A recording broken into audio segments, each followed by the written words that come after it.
finito di dire il Padova primo in classifica e succede il patatrac. Antonio Candeo si perde in casa la prima di ritorno contro la penultima. Questo è il calcio a 5, questo è lo sport, ci ha insegnato anche nella Final 8 che è una partita che sembrava fosse nostra, l'abbiamo persa agli ultimi secondi. Oggi abbiamo dimostrato che comunque primi in classifica, ultimi in classifica bisogna lottare, bisogna correre, bisogna fare fatica e se non ci sono queste condizioni facciamo fatica, non serve essere primi perché ormai la classifica la si fa di partita in partita, quella che è stata alla fine del girone d'andata è una classifica che dovevamo dimenticarci. Ecco, però questi 3 punti alla fine potrebbero costar caro.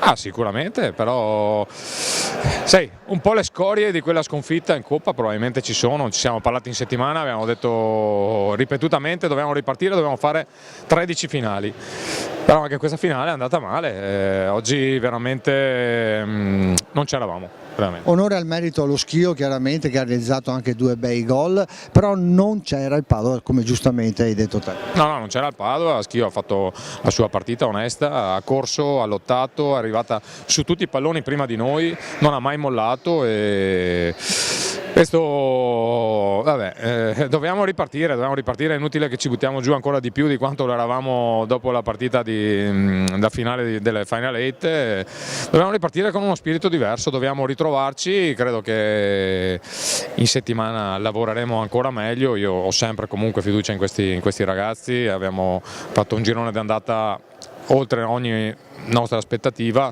adesso siamo partiti male ma ci rifaremo, sono fiducioso.